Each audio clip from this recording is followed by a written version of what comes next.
Greetings, everybody, and welcome to another segment of Chief Speaks, the end of the month student panel, where you can call in. We build on the month's topic of 2017. Now, I just heard at the end of the clip, the phone number actually is 515-605-9862. Just call in and hit the number 1. So you can be heard. We'll get you in, and we'll start to build on the topic. Even if you want to build on something else, we can do that as well. Just to couple things that's going on. A new spiritual training phase 1 challenge has been rehabilitated. It has been rejuvenated, and most importantly, it has not been relocated. You can still find it on Sadulu House, so we're going to get that cracking today. Make sure you check your inboxes. We will be sending out emails that I think you should have already gotten as well.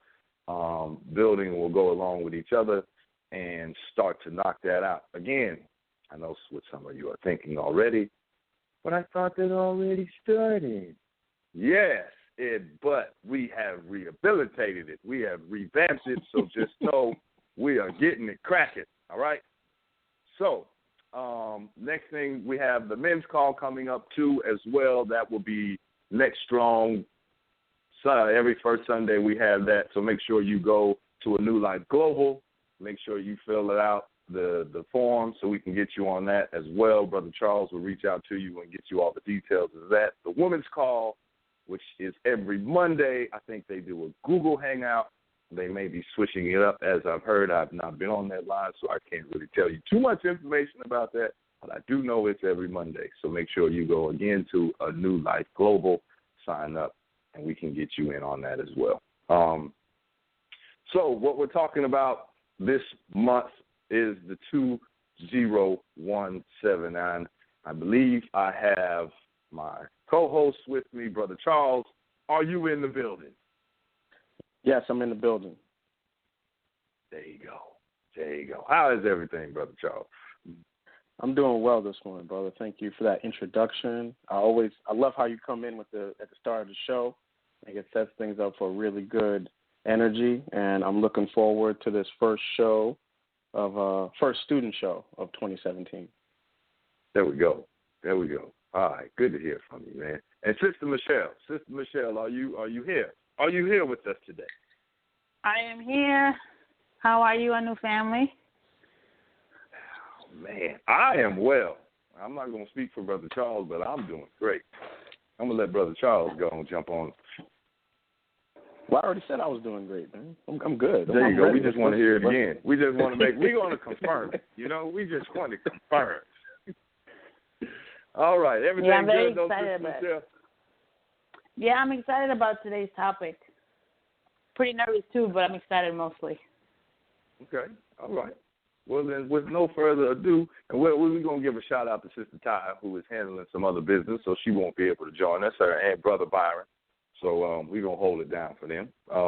But just moving 2017, moving into a space of just, you can't control me.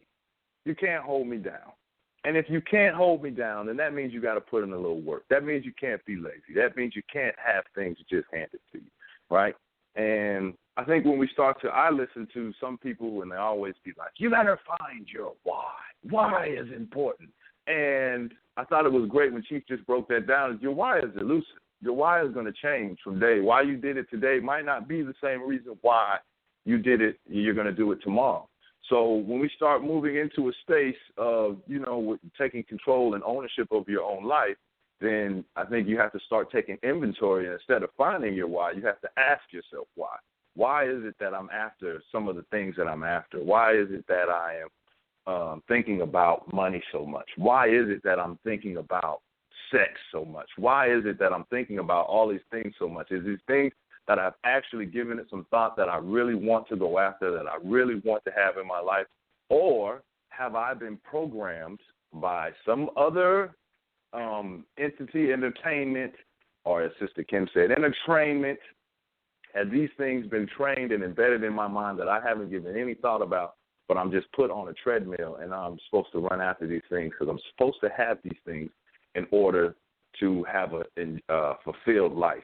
And I think once you start to look at these things and recognize when we start moving into a different space and into a different place, then you'll start to see, you know, as I start to ascend, there's a lot of these things that I felt that I thought I needed. I felt that I thought that it was going to help me to enjoy life. I no longer need. And you can start to strip down and shake some of that dead weight off of you so that therefore you can ascend. And one of the biggest things that he touched on too is just consumerism. And just we feel like we just need to have so many options. We got to have this. We got to have, and the easiest way to look at that for me is just when some people, you go and you wake up in the dawning and you're getting ready to go, and you walk into your closet and you're looking around and you have all of these clothes and you're like, I don't have anything to wear. And then you got all of this stuff, though, just hanging up, staring at you right in the face, and the next thing you know, you just grab the same pair of pants, and maybe you got 3-4 shirts that you got on heavy rotation, and you just grab that, but you stand there and you waste time because you just don't know what to put. Start shaking some of the dead weight. Shaking some of the dead weight, moving into a different space, and you can't be lazy with your studies. You got to get on your grind and hustle and figure it out. All right, that's kind of a little bit what I gathered. I'm anxious to hear what the family has to say about it. Yeah, I mean, yeah, I think you know, when I hear what you're talking about, it references I think it was the second show over.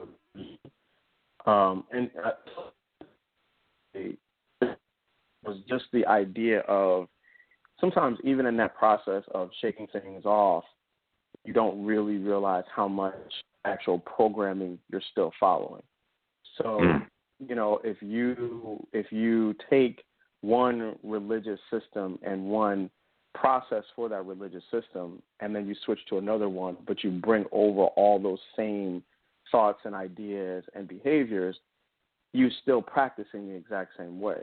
So, you know, I think Chief used the example on the show. He was talking about if someone, you know, considers himself a child of Shango, and how, you know, if you approach that from the same way of putting, you know, the idea of Shango on a pedestal and worshiping that, then, you know, in some ways you can maybe in how you looked at Jesus, and now you just move it, go on top of that, and you're doing the same things. So have you really changed? Or are you still in many ways and shit following? That's the tricky part in this, because you're attempting to a spiritual system, the learning of the names or the stories. It's also at a deeper level trying to understand the philosophy of thought that even supports the development of those ideas and those stories. And that's a certain degree of work that's where the real work is. And so in that particular really because I think it's very easy to, you know, transpose an idea onto another thing and still be doing the exact same way, and then realizing that you're not really getting or seeing the progress you would want to. And, you know, when you was just speaking, it made me think of one thing, too, is even if you start to come into a space where you start figuring something out for yourself, is there just one way to, do you feel like people start to impose what they're learning on other people? Yeah, absolutely. I mean, one of the things that I know really stood out for me in just my exploration of Ifa is the idea of the not being dogmatic in the approach about it, and not looking at it as this is the only one way to see a particular thing. And I think in many ways that's different than how we're sort of conventionally taught information or conventionally taught religion in particular, because, you know, religion tends to be very dogmatic in its approach to who you are, your relationship with the Creator, you know, who the adversary of the Creator of you is, what your relationship is with them. It tends to be very, very black and white and very dichotomous. And, you know, I think when you really explore Orisha tradition, you find many more shades of gray that come out, particularly in the different patakis related to the different Orisha, and what that talks about for their different behaviors and character and relationship with each other under different circumstances. But I think it promotes the idea of really figuring out what works best for you. You can find that even the way that people pronounce certain Orisha names can be different from one place to another. Some people may say Yamoja, some say Yamanya.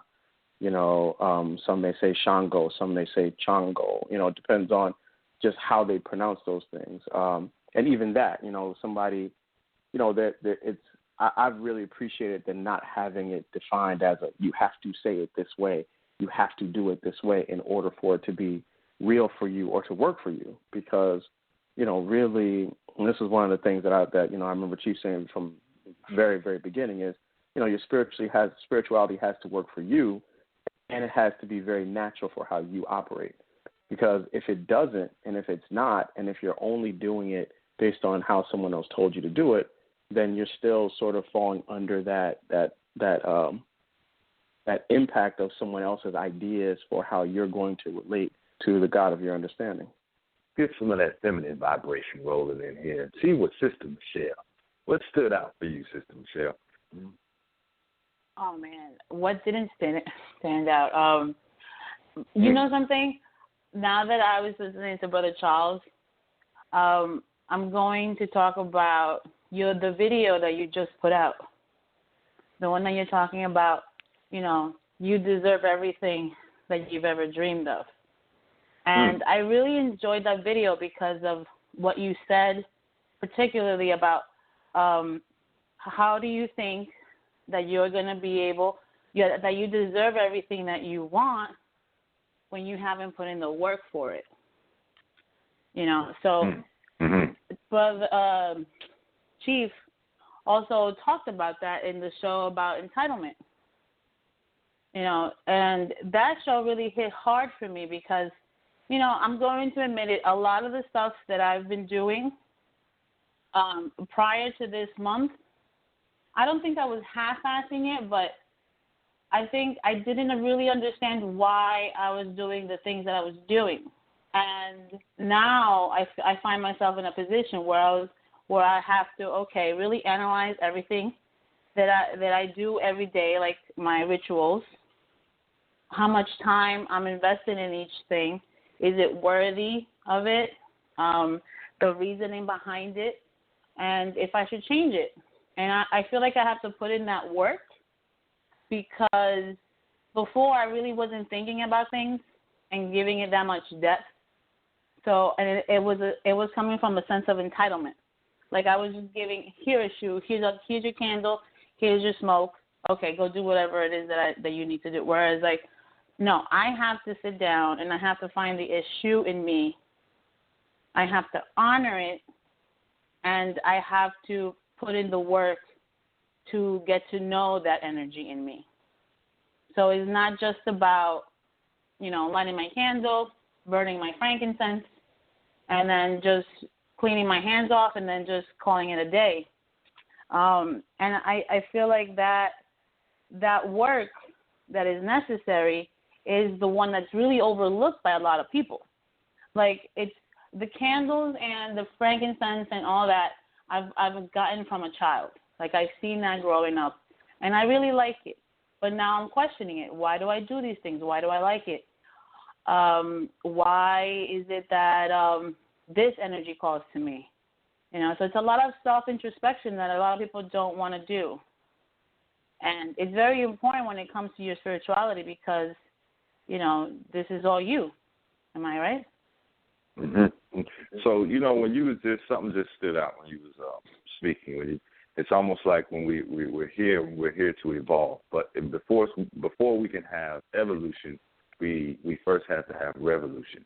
And we got the prefix re in there, which means we have to go back. And you have to go back to see where you get some of these bad habits. You have to go back to see where all of these things started from, so therefore you can go to the root of it, so then you can start to build and evolve. Now, where did you find that when you kind of what you were speaking about, Michelle, is, did you go back and kind of see where these kind of habits that you started picking up, how they formed over time? Did you get a chance to do that? And if so, what were some of the kind of techniques could you share?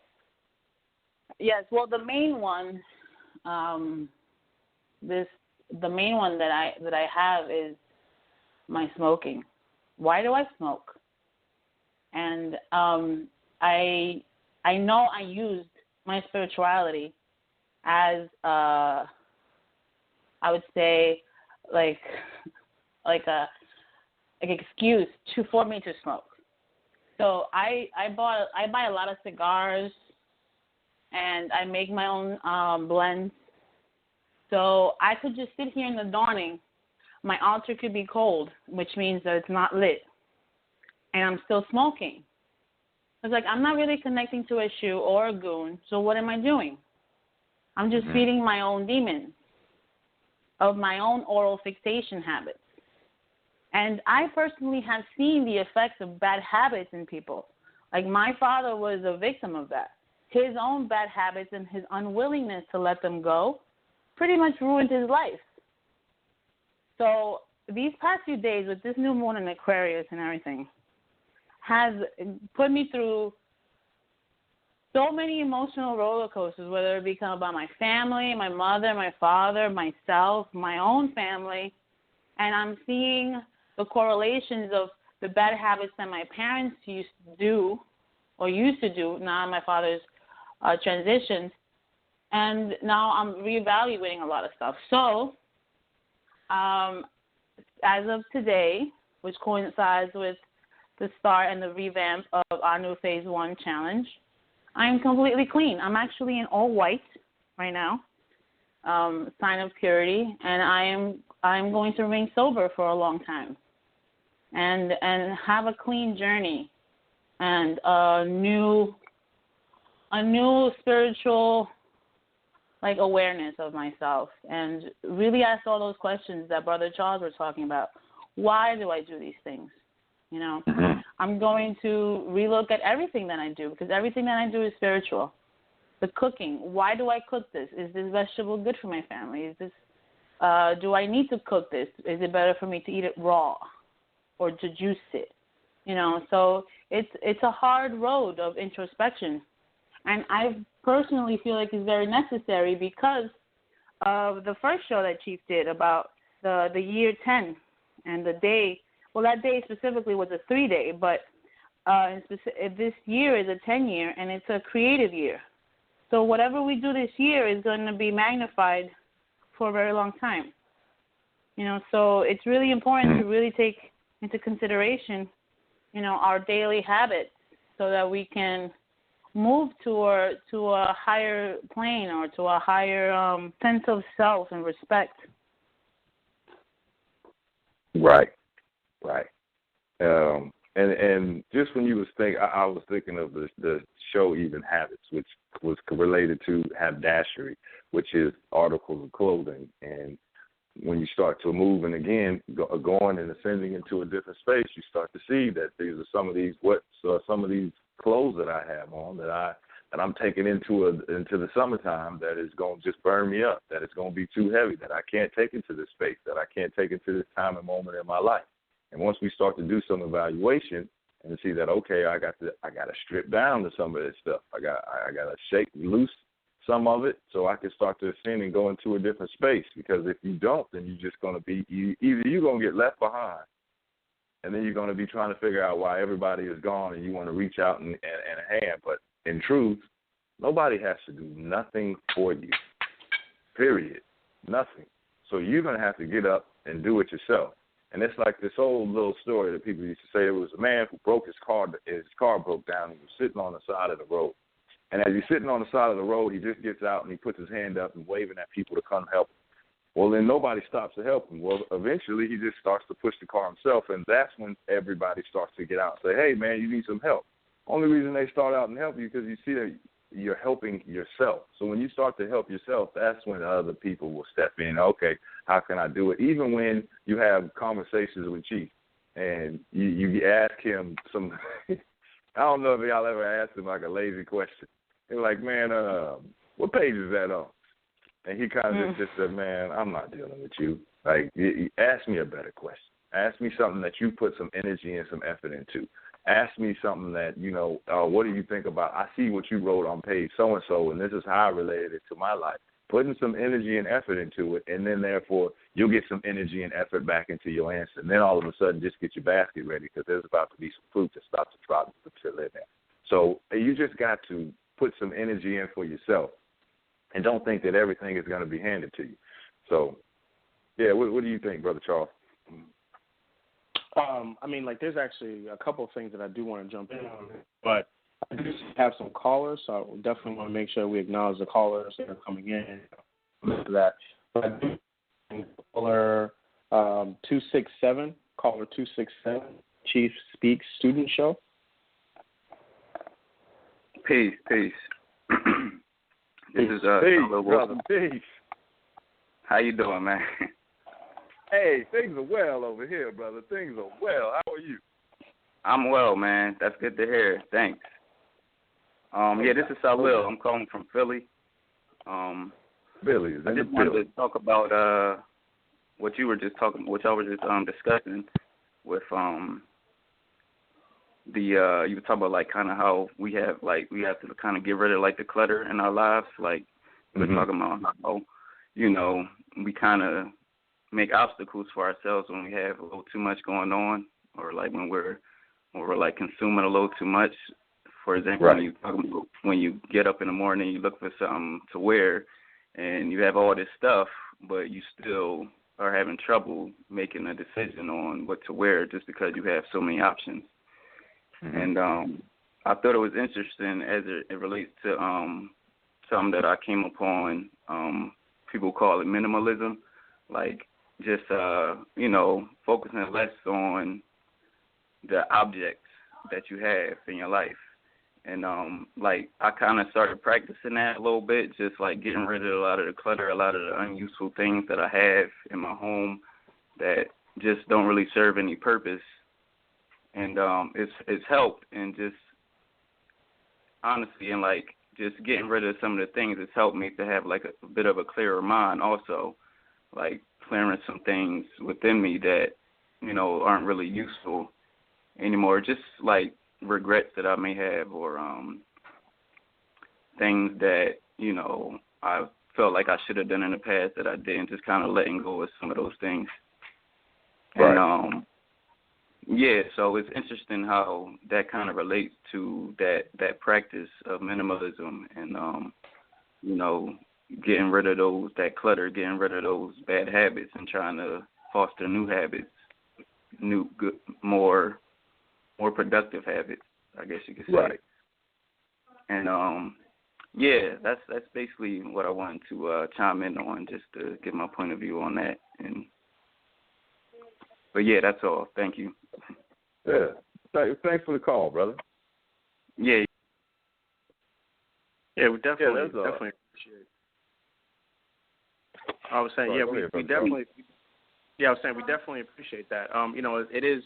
It is very much, in alignment with what Sister Michelle was saying. And, when the caller was just saying that, it made me think a lot about, there are these hermetic laws, and one of them is this law, I think I'm saying this correctly, the law of correspondence, which basically deals with this idea of as above, so below, right? And this relationship between what is happening in the spiritual world and then what is happening in the tangible physical world at the same time. And so, like the example that the brother just gave, or that Sister Michelle was saying about this kind of clearing out the clutter, clearing out your physical clutter is reflective of also clearing out that spiritual clutter as well.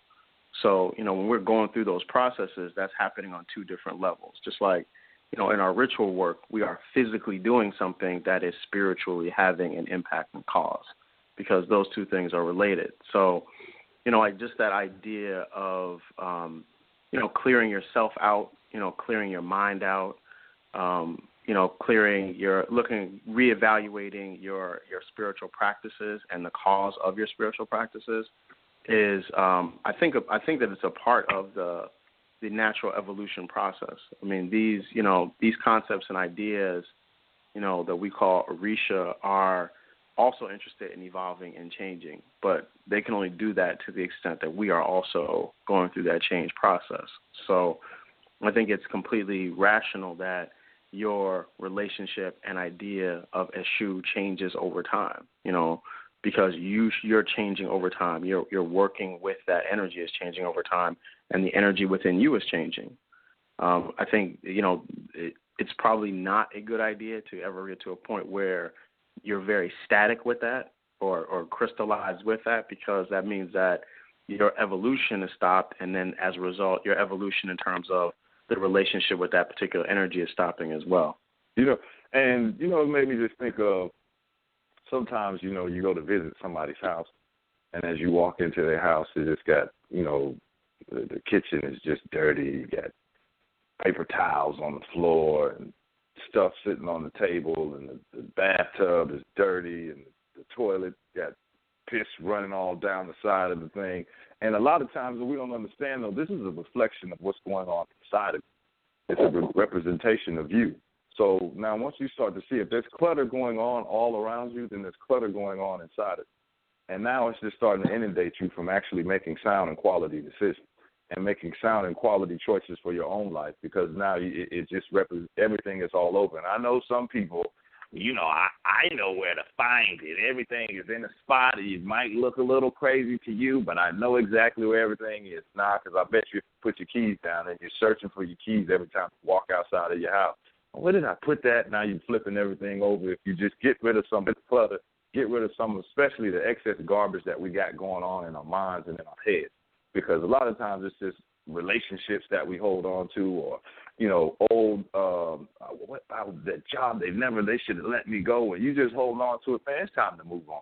Let it go back to the root, and we can start to build and become anew. Or as Sister Kim would say, Anubians. Again, I'm going to give you the call-in number one more time, 515-605-9862. You can call in, hit the number 1, and you can be heard. And we have a caller number 242. Number 242, you're on Chief Speaks Student Show. Hello. Greetings. Greetings, brother. How are you? I'm good. How you doing? Doing well. Well, man. All right. There's a bit of a lag on my side. Well, we good to go over here, brother. All right. Yeah, I'm just tuning in. I think the last brother was talking about letting go of stuff that doesn't work for you anymore. Right. Okay. Well, also I wanted to introduce myself. I'm actually one of the students. My name is Antonio. You said Antonio? How you doing? Yeah. All right. Peace, brother. All right, peace. I just wanted to chime in on that because I live in the Bahamas, and we had that storm pass over a little while ago, the hurricane, and ever since that hurricane is like that Oya energy was moving through, because this whole theme of letting go of stuff that doesn't work for you anymore, it started getting a lot stronger since that storm passed. Like everybody I met and talked to had something they wanted to let go of, or something that they wanted to start over with. And it was funny when she started speaking about the whole 2017 energy. Everything just started clicking together. So just to chime in with the brother, I was actually looking up Mount Everest. When he was speaking, Mount Everest came to mind because I wanted to know how many people attempt to climb that mountain and how many people actually make it. I think about 1,000 a year attempted, and only about 500 make it. But it costs about $30,000 to $45,000 just to attempt. So it was just resonating with me that making an investment isn't enough. Sometimes the fat just has to get trimmed. Everybody isn't going to make it to the end of the journey with you. I think there's a pataki about that saying, only Orisha that's going to walk with you the whole way. So even like with the brother was speaking about with the Orishas, evolving with you. I thought about when I was a kid and I used to watch cartoons, and there was always like the guardian angel, and he couldn't get his wings until he helped you do something that you were supposed to do, or you had to get back on your path before he actually got to ascend, because that's what the wings represented. So I just wanted to share that bit of insight I got while I was listening. Cool. Thank you for that feedback, brother. Appreciate that. Yeah. Thank you for that. We also have another caller. We have caller at 813. 813, you're on the Chief Speak Student Show. Greetings, fellas. This is Brother War, Anwar. Oh, brother, what it do? Right and exact, Brother Charles, Sister Michelle, how's it going? Good day to y'all. Good day to you too, brother. Yeah. So I just wanted to chime in. Chief even broke me down on the Wednesday night show, and we were I was telling him I gave Oshun water, and he went off on me. He literally told me, he's like, why would you give water to water, a Sobo? And the point of that was, once again, the overlords of my past, or the things that I've been told in the past, I have to break. And I've been analyzing that. I've been kind of going through the Oyeku Beka since last June.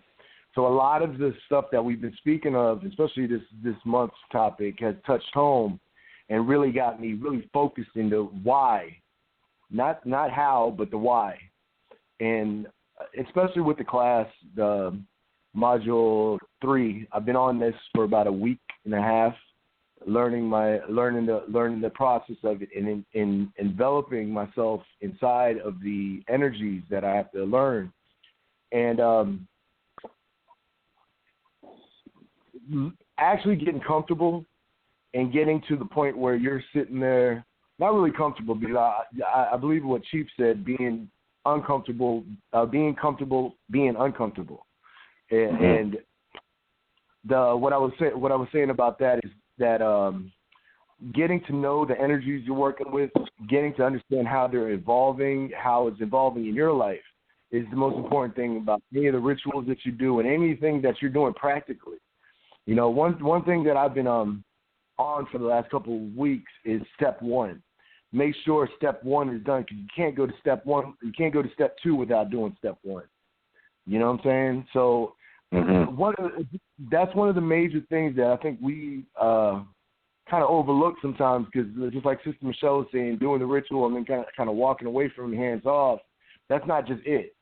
And that's something I learned like late last year too, is that, you know, if I'm gonna do a ritual, I'm gonna be mixed inside of the ritual. If I'm looking to make money, okay, what can I physically and practically do to make money? Because I've already done the energy work. Now I just got to do the physical work to make it manifest.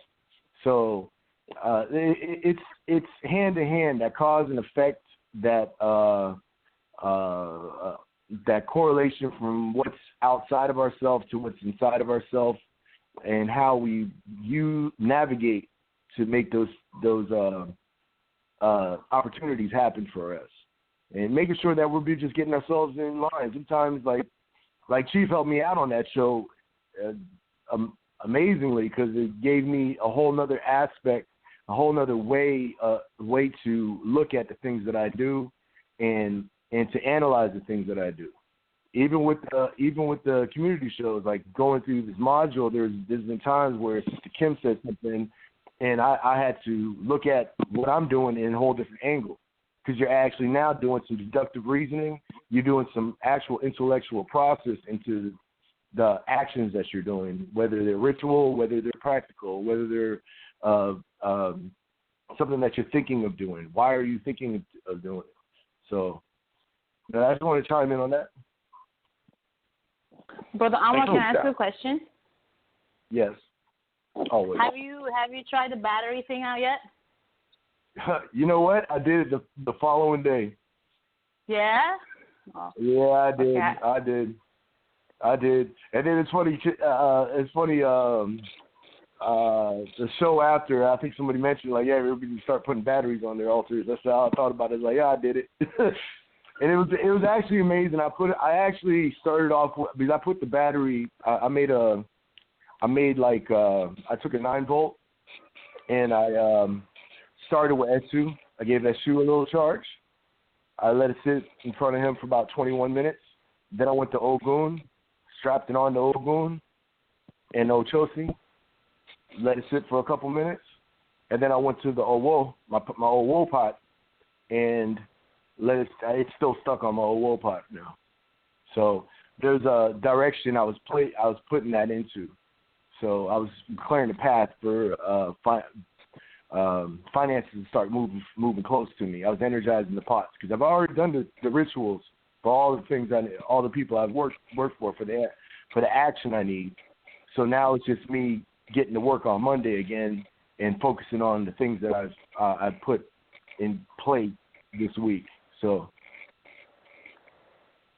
Oh, that's cool. Yeah, I'm looking about rigging my own altar, putting it like on a generator or something, because you gave me so many ideas. I'm like, I'm wasting my time with candles all day. I could just put batteries everywhere. And Chief makes you look at things in a whole different perspective, because like electricity is fire. You know what I'm saying? So you start looking at that like, you know what, you're absolutely right. Why am I burning the candle all the time just to light up these altars and bring the presence in when you could just charge it with this, or even with Oshun, you know what I'm saying? You put something in front of Oshun, you're recognizing the attraction level that she has. You're recognizing the things to make it sweeter and make it better, make it grander. If you give her water, make sure you enhance that water with something, or give her brandy, or so give her something that she is water, so there's no sense in giving her water. You know what I'm saying? Right. So the whole conversation was enlightening for me. Yeah, that conversation was very powerful. That's what made me think about, reconsider about everything that I do. Why do I have goddess on my altar when there is no such thing as a goddess? Why do I have, a whole just bunch of things that you really have to question about, are the practices that I'm doing antiquated, old, and tired, or are they new and revolutionary and are actually going to get me somewhere? Mm-hmm. One of the things that came out of that for me also was a reflection of the sources of this information I got. During that space and time that I was in when this information was being given to me, I was at a certain level. I was at a certain point. And as I've grown, as where I'm at now I got to look at it in a whole different meaning, because I got a powerful teacher. I got a powerful Jegna that's showing me ways that I can actually develop myself individually so I can work in the community. So now I'm putting into test that I got to start using my own intellectual process and deductive reasoning into the things that I do, because I'm looking at not just me. I'm looking at, yes, developing myself and making sure my family and my personal environment is situated and provided for, but I'm also now looking into making sure that my community, my family, my personal environment that needs to be provided for can also provide for a community of people. And what service can I do? What service can I do to help my community? And that's where I'm at now. So a lot of that stuff from the past that's been told that I can't do this and I can't piss off Oshun, or I can't eat or drink this, now I got to check it. Like, why can't I do that now? Because now I'm at a space where that stuff might be out the window completely. Right. And you know something? I was thinking about that too, and I thought a lot about the Pataki that Chief shared last Sunday, and I realized that, maybe sometimes we get caught up with other people doing magic their own way or different ways, and we lose sight of our own uniqueness and how important it is to to really vibrate like naturally, like do really find it in yourself the rituals that you like to do, or why is it that some things come natural to you? Because like, for instance, with Nimpetro's 3 wives, if one of them did everything perfectly, then the other 2 would be unnecessary or extra, and then they would feel kind of slighted, or the harmony wouldn't be there. But the harmony is found when everybody knows their role and everybody contributes equally to the community. That's when everybody's happy. Chief, and I think that's where we all need to go. Right. Chief also spoke on that chain on Wednesday's show too, and it was a beautiful. I thought it said what he stated was beautiful in just context. It was straight off the head, a freestyle, but it was true. The truth was in there, and he knew he was saying it. He had no doubt on what he was saying, because the process of a chain where we have a certain everyone has a certain place in that chain, and as we're as a community moving up this chain, the brother on top is looking at the brother on bottom and helping that person move, and that brother on the bottom is helping the sister below him and helping her move up, and so forth, so on. And that chain is very important. That's Obatala's chain, which he's covered on last year during the retreat that you guys did last year. And that concept, where inside of a community, inside of a family, inside of an individual process, is very important to know. Is that we're moving northwise. We're moving up, and the every day, every present time, every minute that we're breathing, that we're actually developing ourselves in another place. Our thoughts are, we own our own thoughts. If we own our own thoughts, and thoughts aren't being given to us, and we're actually working off our own deductive reasoning once again, then we're actually moving moving ourselves to a place that's going to be greater than where we were 5 minutes ago. Like, this conversation is moving as we speak. So that chain is very, very important, that the community inside of the chain, the respect between each person and understanding where everyone is at on that chain is very important. No doubt. And sorry, we have a couple more callers that are calling in, so we want to bring them in. We have a caller at 797. 797, you are on Chief Speaks Student Show. Brother Charles and a new panel. I love your piece. It's Brother Byron speaking. Brother Byron! How you doing, man? Brother from across the pond.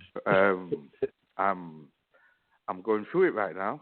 So, the chain that we're talking about the chain of family. And the chain of family, the ancestors come through our children, and then our elders transition back to the ancestral realm. And right now, that is what I'm experiencing.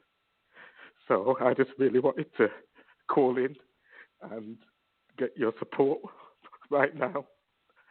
Just reach out and send your ashe, send your energy, send your power my way, man, because, boy, I'm feeling it, man. I'm feeling it. And I'm needing your support right now. Oh, man. Oh, Brother Byron, your Baba's with you. Your Baba's never going to leave you. Man. It's an honor for your Baba to have transitioned. He's left He's making that process right now, man. He's fighting. You know how we say it's a fight to be born. It's also a fight to transition the other way. And he's having that battle right now. It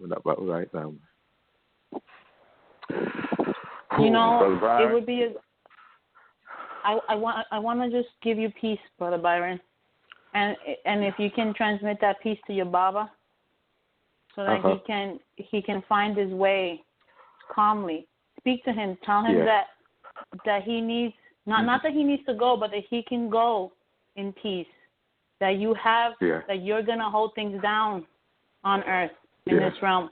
And if you need his help, to always be there for him. That's how he's gonna help you. You know, just be calm, be a strong the strong man that you are, the strong king. You know, your family needs you right now. And thank you. You know, very well. I'm gonna just say, Brother Byron, we sending you energy, we sending you shade, and just know this is what family is for. So we got you. We won't let you fall. Anytime that you feel weak, anytime you feel like you're stumbling, you make sure you just reach out to us. We'll reach out to you, and we're going to hold you up, brother, because that's what we do. We ain't going to let you go through this by yourself. You're never alone. You got your new family here with you, and you always remember, and your Baba is always with you as well, because he's everything that he has taught you is active and alive inside of you, and you are building on what he gave you, and you are expanding that too, brother. So anytime, man, we are here with you. So don't think you're by yourself and you have to go through that by yourself either, man. We'll hold you up, brother. Absolutely. You know, Brother Byron, you have always been one of the people that has really held us down. I know personally held me down by talking a lot about the value of recognizing and revering your ancestors and the ashe that gives you and how much that's beneficial to the family. You know, as you're in a process which perhaps and lends to your father joining that ancestral realm, remember that he's still able to be a benefit to you, you know, and that whatever happens, however this process works, it is a part of the natural order and transition. And as unpleasant as that can be, and as inevitable as it will be, you know, in the spiritual system that we're a part of, that is not the end. That's the transition to something else. And that's the transition to a place where that is still available to you and where you are still available to commune with him. And that is the important thing. And I know that doesn't make it easy in this moment, but I also know that the type of man you are and the type of father you are and the type of son that you are will buoy you being the type of man that is necessary to be in this moment and in this time. And of course, it goes without saying that, you know, you and your father and your entire family are, you know, at the foremost of all of our aspirations and all of our prayers too. Ashe. Thank you, my brother. Thank you, everybody. Thank you. Brother Byron, another thing to recognize too is remember the pillars. Your father was a pillar, you're a pillar, and now it's time for you to be strong, hold the roof together in the family, and definitely I'll be giving you my love and my heart and my energy for you to go through this time. So, thank you, brother. Ashe. Thank you. Thank you. I feel better already. Well, we gonna send some energy your way, brother. No, you're not by yourself. You're not alone, man. Yeah, man. Thank you. Thank you so much. I love you all. Yeah. Love to you too, brother Byron. Nothing but love. Okay. Nothing but love. Right back to you, brother. Okay. Stay strong, brother Byron, and you know you have those memories. Hold on to them, brother. You celebrate the good times that you had, you know, and don't worry about what is. You already know things are going to be. It always gets better. Things are evolving. We're going to keep moving. You keep grinding. You put one foot in front of the other. I remember you told me, how do you eat an elephant? One bite at a time. You said that, just take it one day at a time, brother. Don't try to consume everything at once. Yeah. Thank you. Hey, peace, everyone. Everybody. Can everyone hear me? Yeah, we can hear you, Chief. Peace, Chief. Yeah, okay. Yeah, I'm sorry, everyone. I know I'm breaking the order and the protocol. I jumped in. Brother, I saw the missed call. You called me the other night. And when I saw the missed call, I knew what it was. Okay, so, because why else I know what's going on. So now I just want to share with everyone who's listening and who's on the line. This is what we do in this moment. I'm going to make it real simple for you. From that night of that call, I can't. I remember what time, but it was probably around 11 something our time here when you placed that phone call. I have had works going for him since then. So I'm just going to share with everyone, this is what you need to do, okay? And it doesn't take a whole lot from you to do it, okay? It didn't take a million joules of energy from me to do it either. So I'm going to give you all something simple. Those of you who are listening and those of you who care, okay? Understand something. The way we send our elders into wherever they need to go, whether it's the fight to, because no matter what happens next, Baba's going through a rite of passage. No matter what happens next, okay, he's going through a rite of passage. He's earning stripes. Okay, so it's important in how we handle our elders. It's important the way we handle our babies. It's important the way we handle our egum, all throughout the process. So really simple for all of you, light a candle. Okay, that's simple. Just light a candle and keep it burning until we hear back from Brother Byron. He calls in pretty regularly. We'll hear something, or I'll let you know what's going on. Keep a candle lit. You can, put it in a plant pot, and you can put it outside. If you're concerned about fire, you can put it in your garage. You can put it in a safe space, but light a candle. And I'm going to break code even further. And I'm going to say, this is a name that you're going to say when you light that candle. You're going to say this name 9 times. All right? Lionel Curry. Okay? Wherever that noise is in the back, whoever's working the back end, could you mute it, please? Because I want everyone to hear this. Okay, Lionel Curry, you're going to say that 9 times, and you're going to say, we support you. That's the word you're going to use, support. We support you.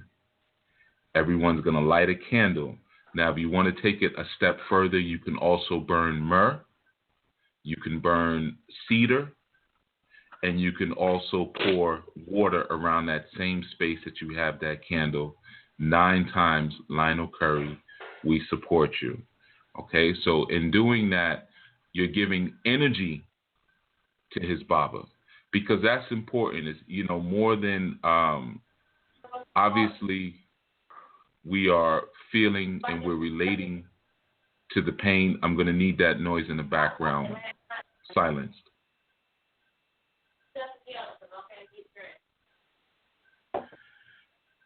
Obviously, we are relating to Brother Byron's pain, but the work and the effort that has to be put in is by his father, more so than him.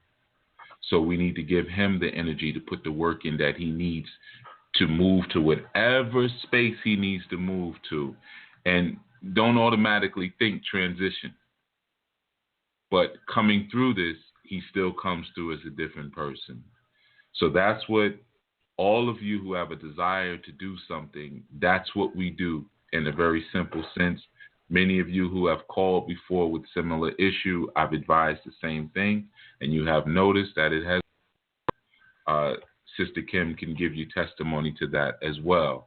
But again, real simple, say Lionel Curry, we support you. 9 times, light a candle. If you want to take it a step further, light cedar. Okay, you can light cedar. You can also give tobacco as well, and you can put water around that space.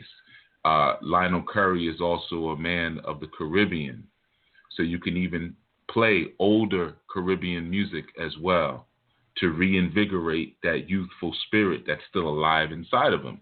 The youthful spirit has more flexibility, more strength, and more ability to hope for the next space. All right, so I just wanted to cut in and say that. And again, I apologize for cutting in like that, but I wanted to share that before Brother Byron got off the phone. And for those of you who are wondering how you can help, that's what you need to do. And I have works going on here, and I'm going to keep them going on, Brother Byron, until I hear anything from you, and then I'll do something different. All right, so I'm going to get off. Oh, no, thank you, Chief. Kodupwe, no problem. Okay.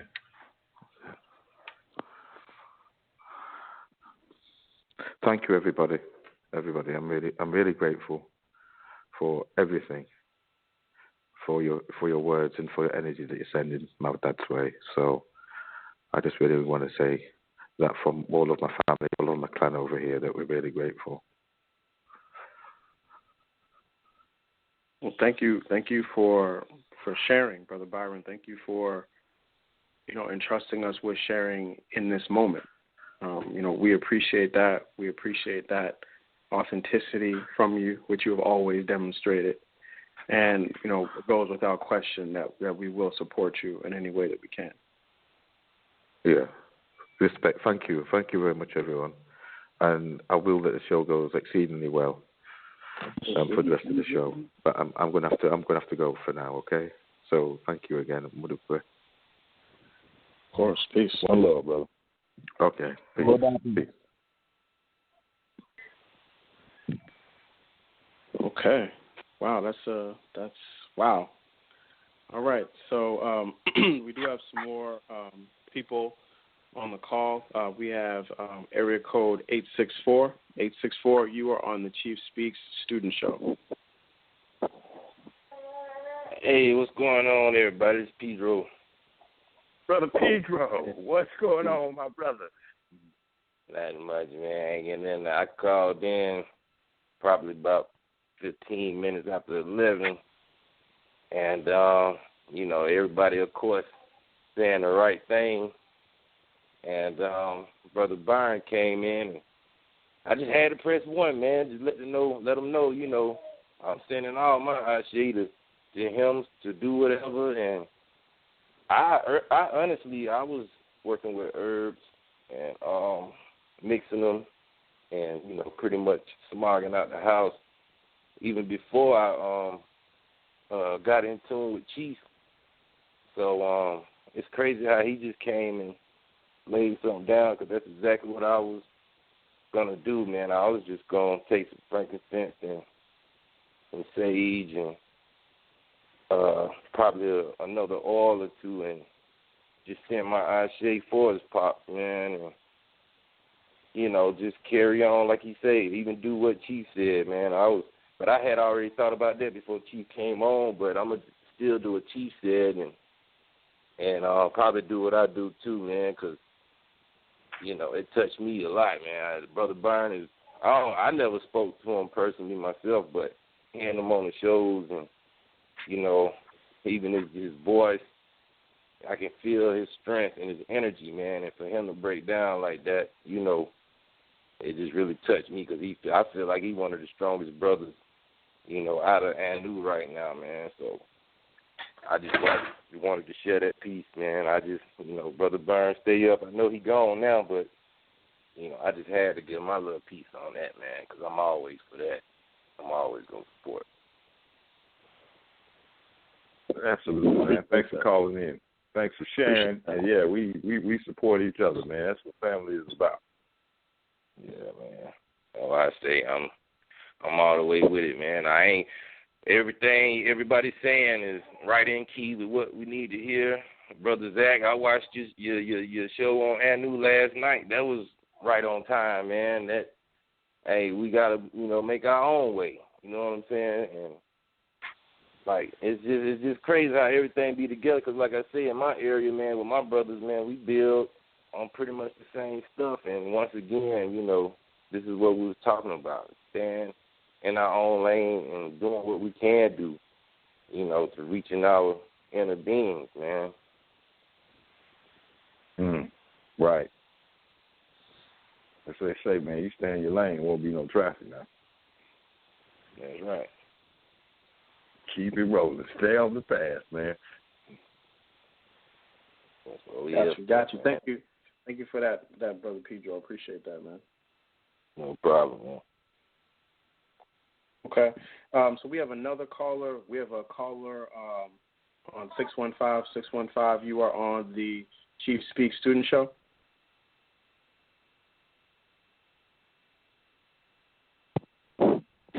Greetings, everyone.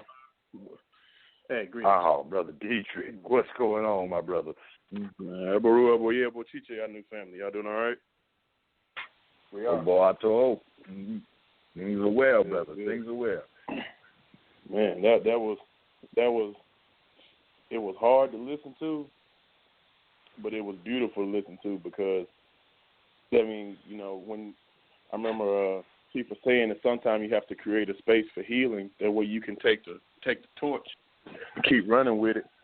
So now I was, you know, the Brother Byron, like big up the Brother Byron. I know how important your father was in your life, and I just wanted to say, give him some words of encouragement that, you know, he ain't just leaving them. Like you said, he just transitioning, and now he leaving the kingdom to you.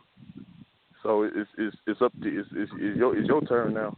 And I think, you know, his father is comfortable leaving everything in his hands. But, you know, like I said, that's big art to me. And to hear that, you know, just let me know how what type of family that I'm in right now. You know, it's just that's big, man. And I appreciate y'all showing him love like that. You know, I didn't see that coming. Yeah, I don't think we ever see any time that is. We don't see it coming, but I think once that's what I think we do all this work and we put all this energy into building ourselves up so that when these things do occur, when these things do happen, that we do have the ability to respond accordingly. And that's when you go to your bag of tools and grab the tools that you need to in order to support one. So yeah. I was right when she was talking, man. Like as soon as he gave us the instructions, I was in the shrine getting dirty, you know. Went to the Oya, went to the ancestors, you know. Got the herbs, got the sage, got the frankincense, you know. Give it up, man. That's the least I could do since we can't get to them. Just send them that love. Absolutely. Right. Absolutely. That's what we do. But to get on the topic of, you know, back on the show, this new year, this 2017, what really jumped out at me for this year was when Chief, you know, was instructing, you know, brought up the concept of listening different. And I can still say that's my theme for 2017 is listening different. Not only listening to what people say, but listening to what they're saying. You know, the underlying message that they giving, you know, and just realizing what people, the different talents and skills and abilities that people bring to the nation, and being able to recognize that person for that. Like he gave the analogy of the three wives, how they all brought something different to the table, and how it all ended up working together, but they couldn't, you know, be squabbling over trying to do the same thing that they all thought was cool because they just wanted to be the hero or whatever. They just played their part and they got it done. So, like when Brother Byron was talking to me, I want to say Wednesday or Thursday, might even be Tuesday. But when Brother Byron was talking to me, I realized who he was, and I realized who I was, and what Chief had been telling me. And now his words helped put everything that they had been saying in context. So, you know, I just give thanks for, you know, the persistent coaching that everyone on the line has given me, as well as those who, you know, who listening. So I just want to give thanks to y'all for being patient, for being, you know, understanding, listening, and being, you know, being congruent and transparent with your insights. So I just wanted to give thanks to the panel and everybody on the line, everybody that I done talked to this past week, because it's been a crazy week, a lot going on. and I've drawn a lot of strength from the Anu Nation, and the brothers and sisters that that put their input in. And I just wanted to give thanks and big up the Chief and big up to the platform and big up to the ancestors for bringing me to this place for my own personal growth, so I can help everybody else grow. Because not only do I want to win, I want everybody around me to win. So I just wanted to, give thanks to y'all for that. Right. And, the thing that I was just thinking when you're talking is you can't help nobody until you help yourself. I think sometimes we get caught up in trying to help other people and we don't really help to clear out our own inner demons. And all of a sudden it just starts to get carried away like, oh, okay, I'm helping others. And then another piece you just said, too, was just the key piece is just listening, which is the hard. I think for a lot of us, it's just hard to listen. Because sometimes we just get into this space and in this point in our life where we just, instead of trying to listen to understand, we just listen to respond. So now I'm going to make sure I defend my point. I'm going to defend where I'm at because I don't want to make any type of changes in my life. So I'm going to just respond so we keep just going back and forth so I don't have to really just take it in and digest what has just been said to me. So if we just really put as much energy, effort, and our shade into listening as we do in the speaking, then changes can start to occur when we can start to really just take it in. So I think what you just said was just absolutely key, is the listening. Absolutely. Thank you for that, Brother Dietrich. Appreciate that. We have another caller on Chief Speaks. Caller 903. You're on the Chief Speaks Student Show. Hi. Greetings. Remember me?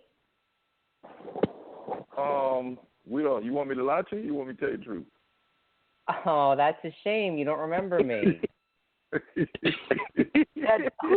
Who do you look like again? Yeah, at the gas station. You was on pump 7. I was on 2. Are you black?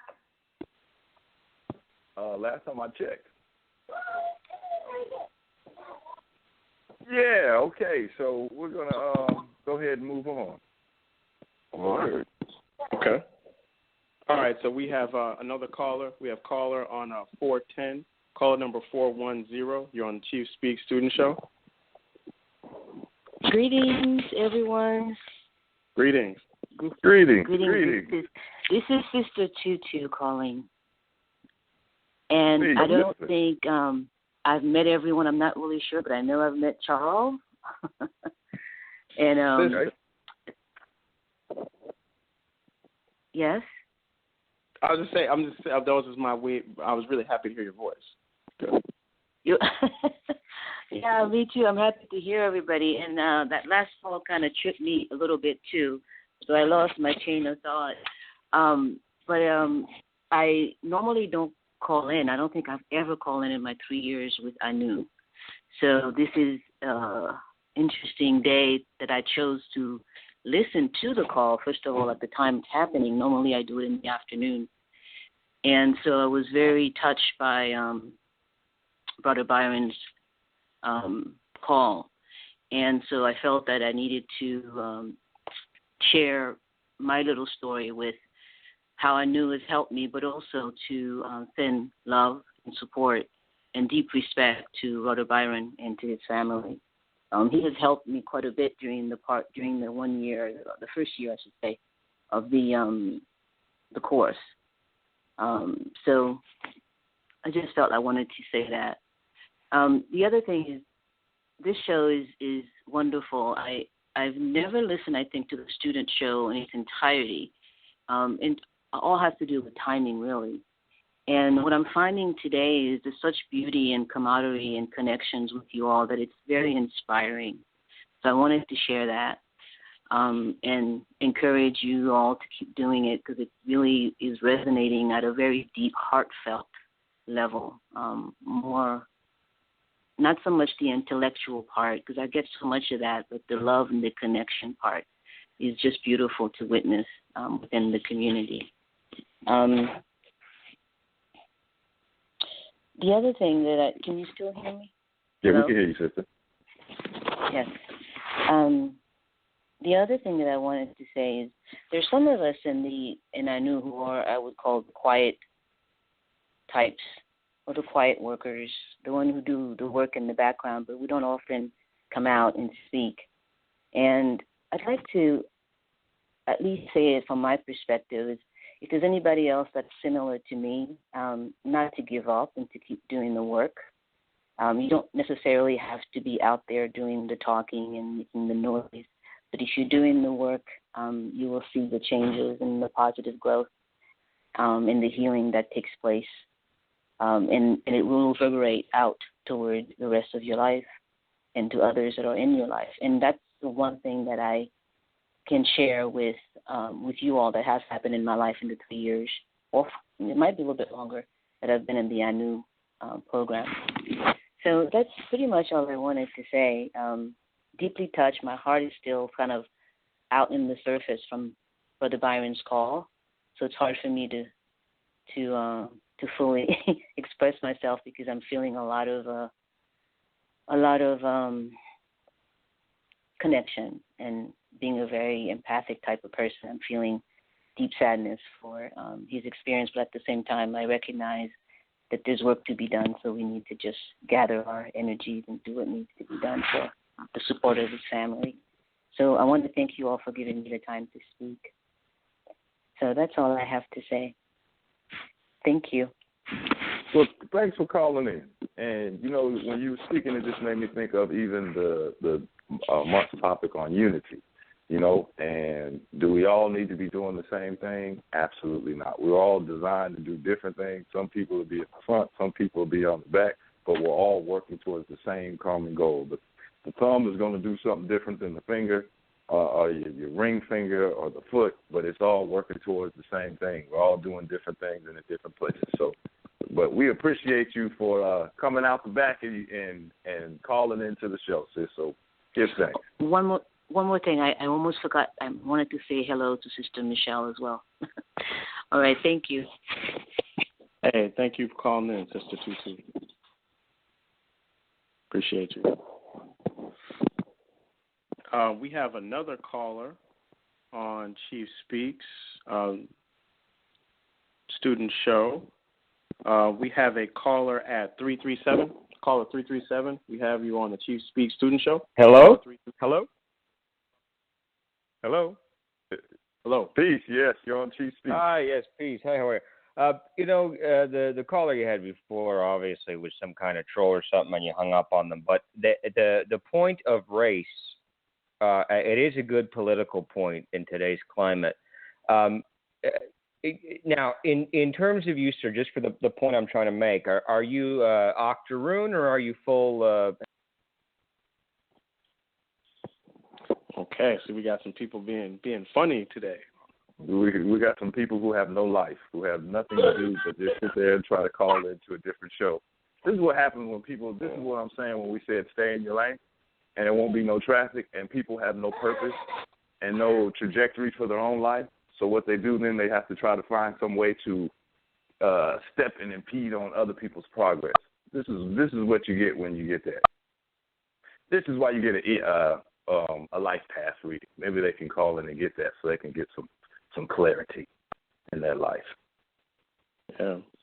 We're definitely not going to let that disrupt any of the positivity of today's show. I want to go back to something really quick that Brother Antonio said a while ago, which I thought was really profound. This kind of stood out to me. He was talking about his experience in the Caribbean, and he was talking about having a storm come through that was blowing things away, and how he immediately identified that as a representation of Oya. And I thought that was really profound, because it just reminded me of the reality of nature as a part of Orisha sciences, and the necessity of us also not only doing our learning through books, but also doing our learning through the study of nature. So, he drew a very quick connection between the storms and Oya, and I just thought that was really profound, because even that kind of gives us a chance to evolve our way of thinking about these concepts, moving them from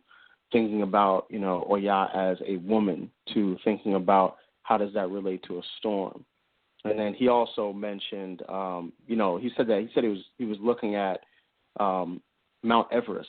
And, when he said that, it made me think a lot of Obatala, because, Obatala is one of the representations of Obatala is the mountains.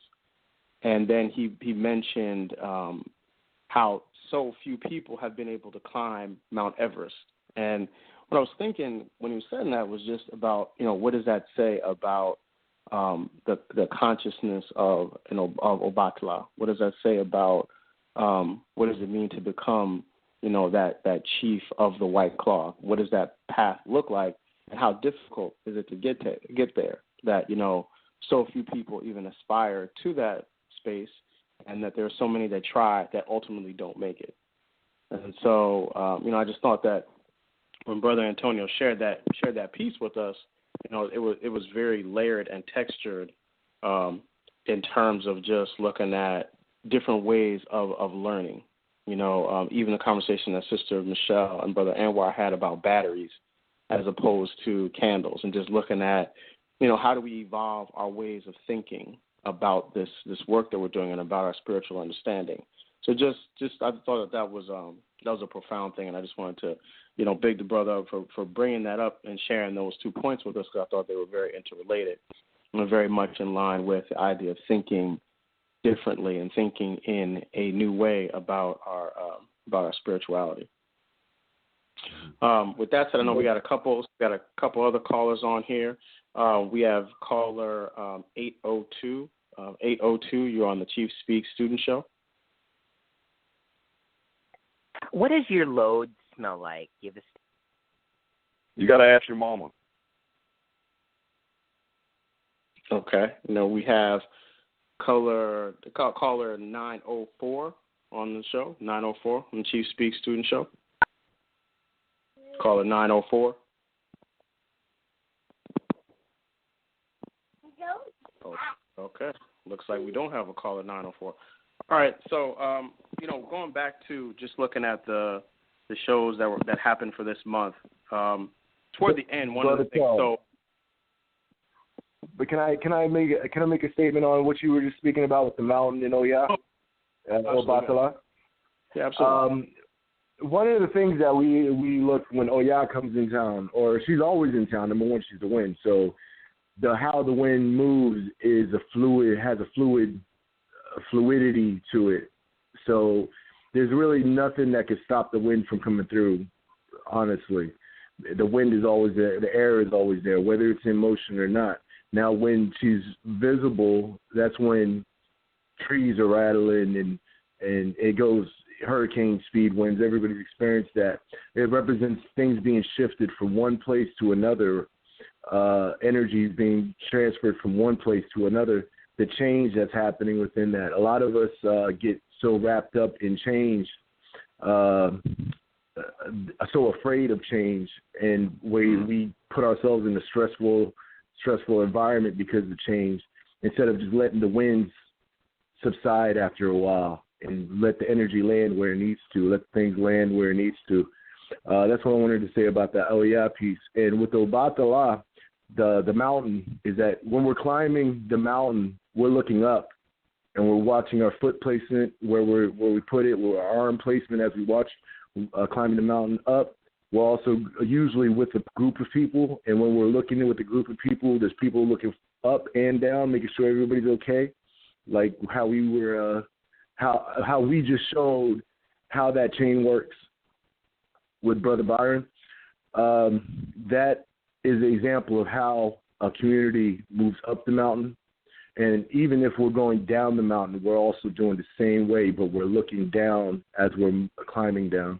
So I just want to put those 2 points out. That was a wonderful breakdown, Brother Charles. Thank you, brother, and thank you for sharing that, adding that additional insight to that. Appreciate that as well. So caller 904 is back. Caller 904, you are on the Chief Speak Student Show. Hello. Hi. Can y'all hear me? We can. Oh, peace, brothers. How y'all doing? This is Tareem, man. I was trying to, call in last time, but I guess I was unmuted by mistake. How's everybody? Peace, Brother Tareem. How you doing? I'm good, I'm bro. doing. Oh yeah, man. I'm good. I'm well, man. And I just wanted to, chime in and just give my thanks. Give my thanks for the Anu Nation, family, and everybody who's participating in it in their respective places. I just want to say that I'm grateful that my goon have led me to the Anu Nation and is really working out for me. And it's healthy. It's healthy and it's helpful, to me. You know what I'm saying? And I'm learning and I'm growing every day. And, my life is it's like an upward spiral. And I'm just, extremely grateful for that. I'm grateful for the family, that's listening, the ones that's participating, and also when our new nation is not on the internet or not on the radio airwaves, I'm grateful for the interconnectedness that we share outside of, the public forums or whatnot. You know what I'm saying? Like, I like how, everybody is, reaching out and linking up, and really starting to come together on this thing and just, develop new ideas and, new groups and, new things, just doing things together. So I'm ready for the phase 1 challenge, and, I'll be, looking forward to, participating with everybody and us continuing to grow and expand, beyond, measure, So, and I'm just grateful for y'all. I'm grateful for the whole body of Anu. I'm extremely grateful for Chief Yuya, for all of his work. He can never give enough thanks, for that man and, all the stuff that he's done, for the community. And I just wanted to say, everybody, to be encouraged, encourage yourself and enlighten yourself and continue to walk on your life's journey and your path, in a way that is right with knowledge and balance, Absolutely. Ashe. Yeah, thank you for that message, Brother Tareem. Appreciate that. Definitely. Yes, sir. And thank you too for reminding us and the listening audience about the Anu Spiritual Training Phase 1 Challenge. Once again, today is the first restart day, as Brother Zach talked about in the beginning of the show. Speak on, Brother Charles. If you go to come with it. You will see a link for it. You will see a link for how to start the challenge. Also, too, I know that there's been some advertisement pushed out on different social media platforms.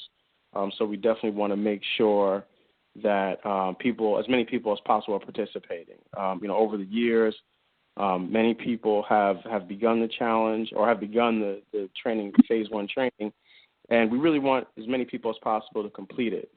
Sister Tutu, who called in a little while ago, is one of the folks who has completed it, and she's talked a lot about the benefit that's been to her. I know it's been a huge benefit to me, and I'm sure to many others as well. And so we definitely want to promote not only the beginning of the training, but also the completion of it as well. And that first training, the focus of it is on the ministry to self. And part of the reason why that's emphasized is because, before, as Brother Zach was saying, before you can help others and do great things in your community, it's important to make sure that yourself is healed first. And so that's really, really what the focus of that first training is on. And so, if you're a person that's interested in self-healing and self-development, and if you're listening to this show, then you definitely are one of those people, we would strongly encourage you to go to the Sadulu House website and check out the Anu Spiritual Training Phase 1 Challenge. Yeah, that's already is the Phase 1 challenge already started today, or is it start at a certain time today, or what? Starts today, brother. Okay. And, all right, and let me Brother just Scream, was you here at the beginning of the show with us? No sir. I just came on about 10 minutes ago. Okay, all right. We're gonna give you a hall pass, man. We're gonna Please give me a hall pass, brother. I thank you. I appreciate that. No time. I appreciate it, man. No doubt. All right, we got 30 minutes left in the show. Again, the call-in number is 515-605-9862. Just hit the number 1 so you can be heard. And as you was just talking, Brother Charles, I think the good thing about just having it with going through the new spiritual training with a group of people, I look at it as just kind of like your spiritual training is like going to work out. And you can go work out by yourself and it's cool. But if you got other people that are still kind of pushing you and telling you, all right, even on those days when you get a little tired or you get like, man, I just ain't got it today, then, you got your workout buddy, you got your spiritual training buddy who be like, hey, we still doing this and we going to get it done, and they help you power through it, man. There's nothing better than having somebody that can help you. And that you can and support you, which let me use that word better because I sure enough broke when Brother Byron. I was like, we going to hold you up, brother. We going to hold you. And Chief came in as better support, man. You support each other and you can get through it. So I think everybody sign up. It's Brother Charles just gave it. And we also have a poll for a new retreat that will be in June. We have a new retreat that will be in June. It's our celebration at the end of it. The new spiritual training where we will get together and we will just vibe, we build, and that is either, now here's the deal, that is either going to be in North Carolina, it's either going to be in New Orleans, or it may be somewhere else. So what we are asking you to do is we're taking a poll on to get a feel for where people would like to have the retreat at. So you can go to any of the sites, the New Life Global. You can go to Sadulu House. You can go to any site that we have and let your voice be heard. Yeah, we'd like to hear what do you think? Your perspective. Yep, absolutely. So go to our newlifeglobal.org. You will see selection options there, so you can definitely check that out. And then also, too, let me just say, Brother Zach, you're absolutely right about the value of having those spiritual training buddies, like your workout partners. I know one of the things that really helped me to complete it was having people I could talk to that kind of talked me through different parts of it. It's not easy work, but nothing that is valuable is easy. And so I really appreciated that. And we do one of the things that we are doing is making sure that we have a better support system in place to help people with that. And obviously more people doing it gives more opportunities for people to reach out to other people and connect with them and to make sure that they're moving through the training. But, yeah, that idea of working together, that's what being a part of a community is all about, knowing that people can support each other and help people move through, different parts of this process. And so with that, let me just say, I know Sister Michelle referenced it earlier, the story of Nimpetro, which Chief talked about in his last show, and so that stood out for me. There were a couple of things that came out of that, and I know it was a part of the I think the title of the show was The Year of the Womb, and just talking about really how the feminine energy is more profound and more pronounced at this particular time. And so one of the questions that I had, and Sister Michelle, as the woman on the phone, I definitely want to ask you about this. How would you recommend people engage the feminine and the feminine principle in 2017? Wow. Well, there's a lot of external deities that represent femininity, but I think the best would be to find your internal feminine and resonate with that and meditate with that. Sister Kim has given me many exercises which I can share in terms of how to connect with your maternal side And one exercise that she gave me was to list, the 5 main women in your life, and then see all of the negative and all the positives in that they have brought to your life, and meditate on that, because I feel like before you can really engage the fullness of what femininity is, I feel like many people have to work with what's wrong with their internal feminism. Even me as a woman, I still have a lot of issues that I'm working through. So it's not something that you can just meditate to, I don't know, Oya, or meditate to Oba. It's something more internal. And coming from a Western culture, the feminine energy has been really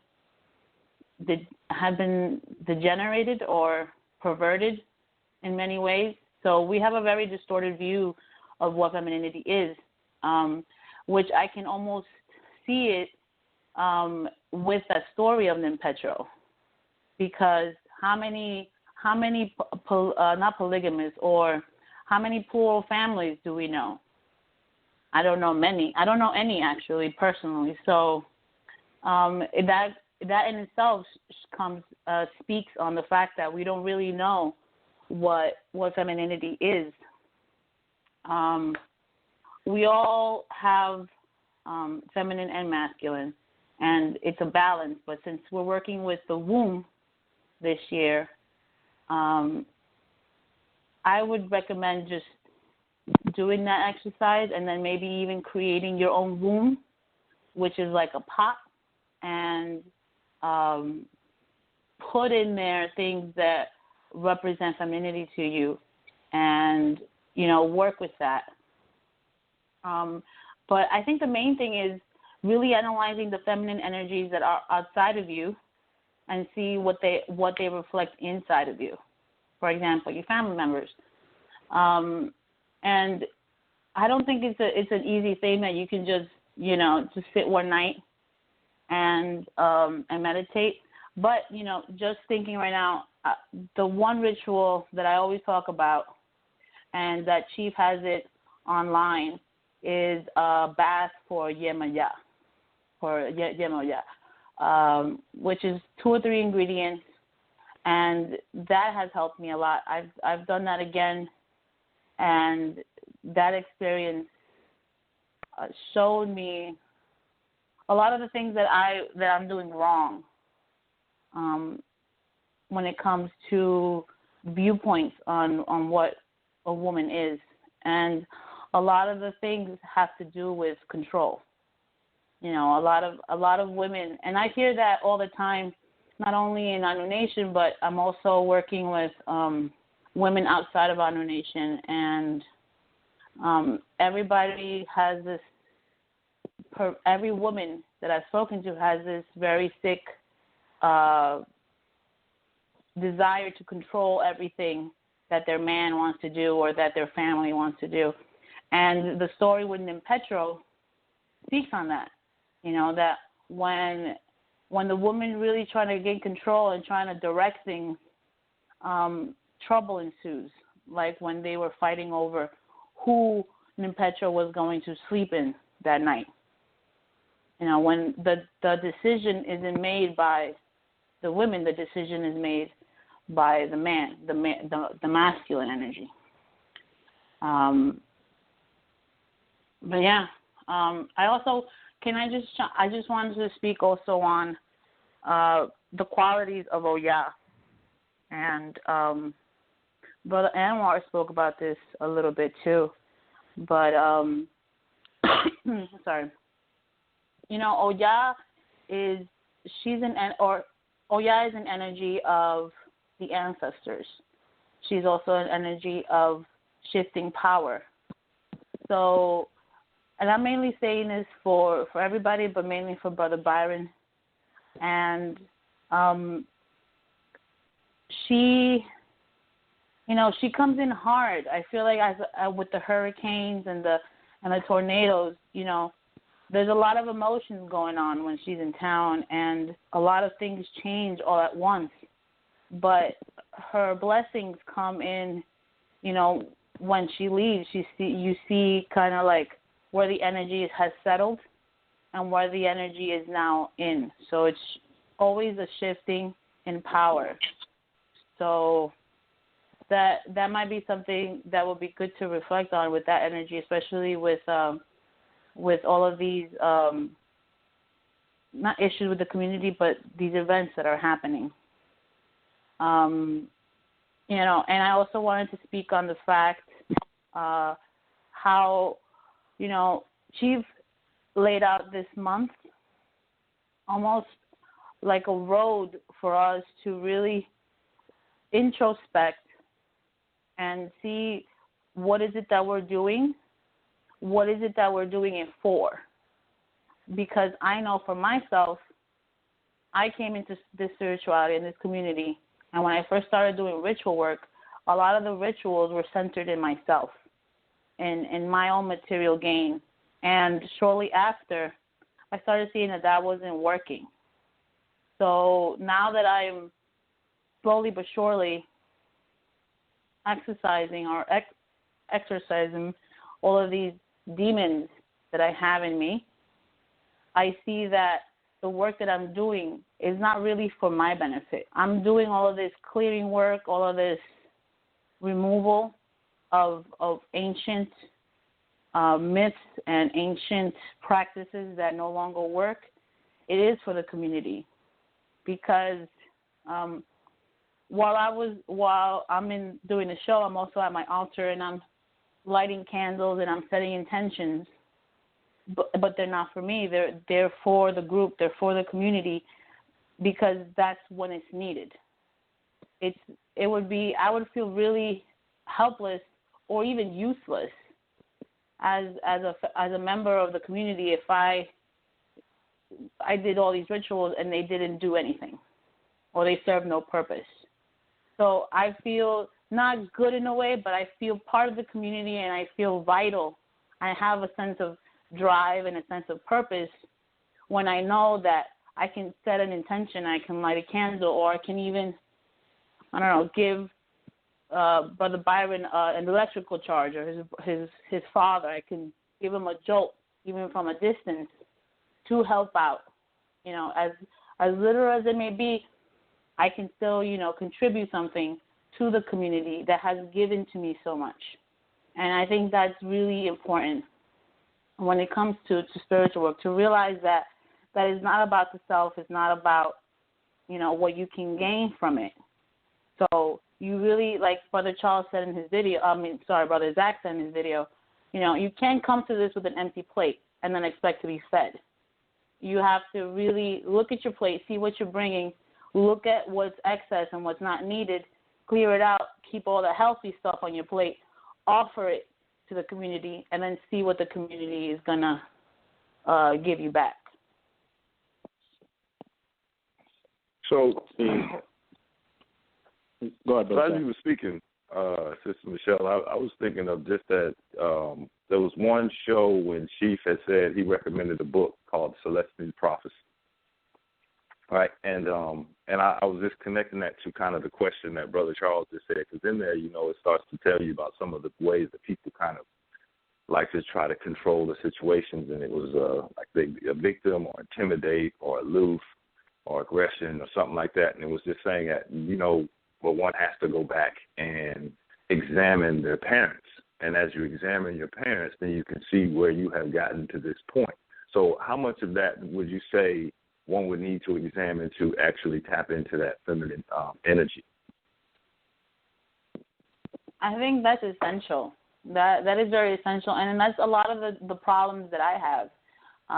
I've been dealing with that stuff on air in the community show, and also in the women's call. I'll share with that too. Having community is so very important, because having a community of women, or at least a community of men, or just a community in general that can tell you where the dirt on your back is very critical. Because, even to this point, I'll say my ideas or I'll say I'm for example, I'm by myself, I'm meditating, and I'm going through my experiences with my parents, and if I don't have that other voice to tell me, no, this is not the way it goes, this is the way it is, I'll just keep thinking that what I'm thinking is right, that what I'm feeling, keyword feeling, emoting, is right. So having that group of women that can tell me, no, but you have to honor your parents, you have to honor your elders. They've given you the experiences that they've given you for a divine reason, because you have to be a certain way. Okay, granted. So that's step one. You have to see the divinity in your parents. Now, then you have to really sit down and critically analyze. Set aside the love that you have for one or the hatred that you have for the other, and sit down and see in what areas has my mom shown the divinity of the feminine, in what areas has my father shown the divinity of the masculine, or vice versa. What areas is he or she lacking, and then try to exemplify either the opposite or the same in your life. I feel personally that the past is just a story, like a myth, the mythology of the God that you are. This is where you came from. It doesn't necessarily mean that that's what you're going to become, or that has to be the theme for you. You can break free from that. It's not easy, because you have all these bad habits, these old raggedy haberdashery garments on you.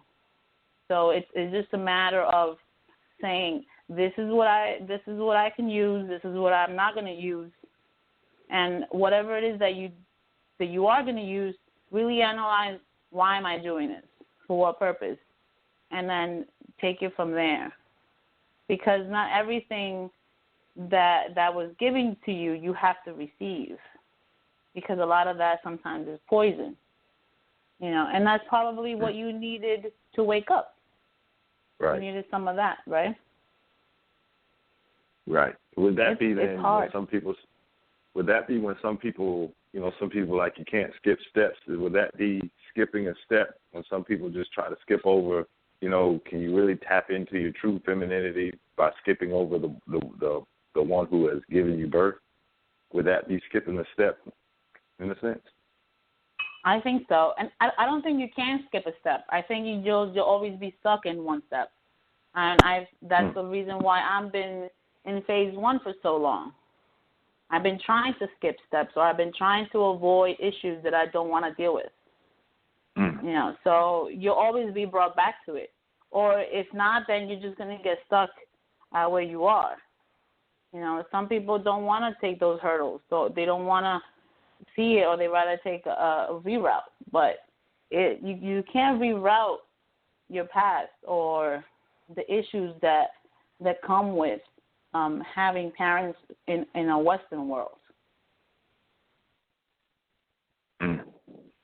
And that, as you were speaking, it just made me think of what Brother Anwar just said, just getting comfortable being uncomfortable. And sometimes it's not going to be the easiest thing to do. Some things you just don't want to face, like getting the spiritual training. The first module is the hardest one to get through, because then you got to look at self. And you got to go through all those inner demons that may be in there plaguing you and holding you back, and people you just don't want to. I'm not going to deal with it. I don't want to look at it. I don't want to examine it. I'm going to just put that off, and I'm going to put it off, and I'm going to put it off. And as you keep putting things off, then life just starts passing you by. And you're wondering why you're stagnant, you're wondering why you're stuck, and you're wondering why all of a sudden 8, 9 years you look and say, I'm in the same spot that I'm in 8 years ago. And there's no progression here, there's no evolution, nothing. Everything is just moving around me, but it seems like I'm just on a treadmill. And it's just, even when I'm just hearing you speak, it's time now. You just got to start looking at self. And if you don't get that right, and if you don't look at your lineage, and if you don't look at even, your mom or your dad, seeing what they had and things that you may even need to mend inside of yourself, you're going to just be stuck. And we start to get into, even when he kind of broke that down with entitlement. Because then once we get stuck and we feel like we don't have to either put any work or energy into it, we don't have to actually get up and do anything, that these overlords are just going to somehow protect us and look out for us. Somebody that you have never met, somebody that you feel like you just give yourself to, and somebody just going to look out for you. I mean, it's no different than if you just have a partner and then you got people who just don't know you. And you think that, okay, well, if I just join Anu, then Anu is just going to start to look out for me just because I'm in it. Now, you're going to have to start doing some work. You're going to have to start putting some energy and effort into it, because once you, as Chief has said, the more you give, the more he gives. And that's with everybody here, man. So once you start to actually put some energy and effort into your own self-improvement, then that's when people start to reach out and help out and support. Awesome. And you know what, I also add that, you know, working with energies and working with auspicious times also helps. You know, I feel like if there's any time to really do some really good self-work and self-purging and detoxing mentally, physically, and spiritually, it is now. This is the year, the 10-year. The 1 and the 0, we're creating new paradigms. So whether it be you're creating a new family or you're creating a new sense of self, now is the time. And if you let this time or this window pass you by, then that's it. The boat's gone and you're stuck out here by yourself because you didn't want to put in the work. And that's almost like that's your own fault. You can't really blame anybody else. Right. And you know, and even when I think, I'm sorry, I didn't mean to cut you off. Go ahead. No, I'm sorry. I always end up saying, you know, statements at the last moment. I'm sorry. I apologize. That's all right. Get it out. I'm done, brother. Thank you. Okay. You know, but when you just said that the family, I just started thinking of the solutions for dysfunctional family. Because, you know, we got the solutions for dysfunctional family, grasping the root of divine power, 14 keys, and shrine and altar. And me personally, this is Zach's personal opinion. Okay. I think solutions for dysfunctional family should be the first book read. Because it's just that family aspect. If you don't have the family, and I know some people, you might even read the title, Solutions for Dysfunctional Family, I'm good. You're probably the main one that needs to read the book if you say something like that. Because as soon as you start to get in denial and thinking that everything is fine, there is something in that book for everybody. And I don't think you can really start to build on anything if you don't have that solid foundation of family. We can try to talk about these higher sciences and high ideas, but if you don't have that rooted, grounded family of knowing who and what you are, which he breaks all of that down in that Solutions for Dysfunctional Family of a woman, of a man, directions, gives examples of, you know, people in relationships and how they're working it out and the interplay of the two, and then you'll start to get a firmer and grasp higher understanding of even how the energies work. But when you start to see how, because that's what Brother Charles said, is that correspondence. As above, so below. As below, so above. So then you start to see how you move in these relationships and then how these higher sciences move in their relationships. But if your relationships are messed up with just the people that you're trying to connect with just in front of you, well, then it's going to be tough sledding. So I would say that Solutions for Dysfunctional Family is something that should be read once, twice, 3 times again. And I'll agree, you know, and I'll add to that. I'll add a bit about the exercise that Sister Kim shared, especially with the dysfunctional family. You know, many of us have dysfunctional relationships with our feminine and masculine side, but with the exercise, to get in touch with femininity, the key is to pick 5 women in your family. But the first one has to be your mother. It has to be your mother, whether you like it or not. And your birth mother. She has to be number 1. And you also have to include the closest ones, even if they never provided any femininity for you, because they are also showing you examples of how not to be. So going through that book and doing these exercises, going through all the books really, but start especially that one, Dysfunctional Family, can give us some light as to why we were born into the family that we were born into. And it will also shed some light into what our talents are. Because not everything that our family has given us is bad. So we've gotten I know that a lot of the witchy side of my witchiness has come from the witches in my family. I don't necessarily keep in contact with them, but I know it's from them. So for me to be at peace with myself, I have to be at peace with them. So and that book also highlights a lot of the dysfunction that we might not see. So I agree, brother. It's very critical that we look at the darkness of our life first, so we can be able to go into the light with a different perspective. Because personally, and the sisters on the phone call can attest, a lot of my family, they're the ones that really rouse me up and get all my anger out. And I'm usually pretty calm and level-headed, but when it comes to that topic, I can get riled up. And I'm sure that goes the same for many people. And there's a reason for that. And there's also a benefit, because that energy that I pull up every time I think about them, that could be used for something. And when that energy comes up and I'm angry for no reason, it's just wasted and it doesn't really do anything. It doesn't benefit me. It doesn't benefit my family. But that talent that I have of being able to pull energy from my chakras could be used for something else. And the same goes for other people. Some people have the talent of dreaming. Some people have the talent of hearing things, of clairvoyance, audiovoyance. All of these talents that we have has been given to us by our family. So that's also very important to accept and acknowledge. So thank you for all that that you just shared with us.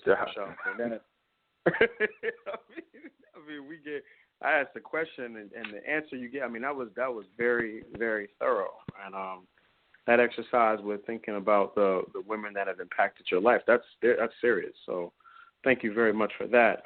Before the show goes into the archives, I just want to make a couple of quick announcements. Once again, this is today, January 29th, is the start of the Anu Spiritual Training Phase 1 Challenge. Come with it, Brother Charles. To find out more information on the challenge, you can visit the Sadulu House website, www.saduluhouse.org. You will see a link. You can click on that link, and that will guide you through the steps of starting the challenge. Also, the culmination of the challenge will be this year's Anu retreat, where we're looking at a couple of different locations, including North Carolina, Charlotte, North Carolina, as well as New Orleans, and maybe some other places as well, to vote on where you would want the retreat to be. Please visit Anu Life Global. There is a link to have your vote counted.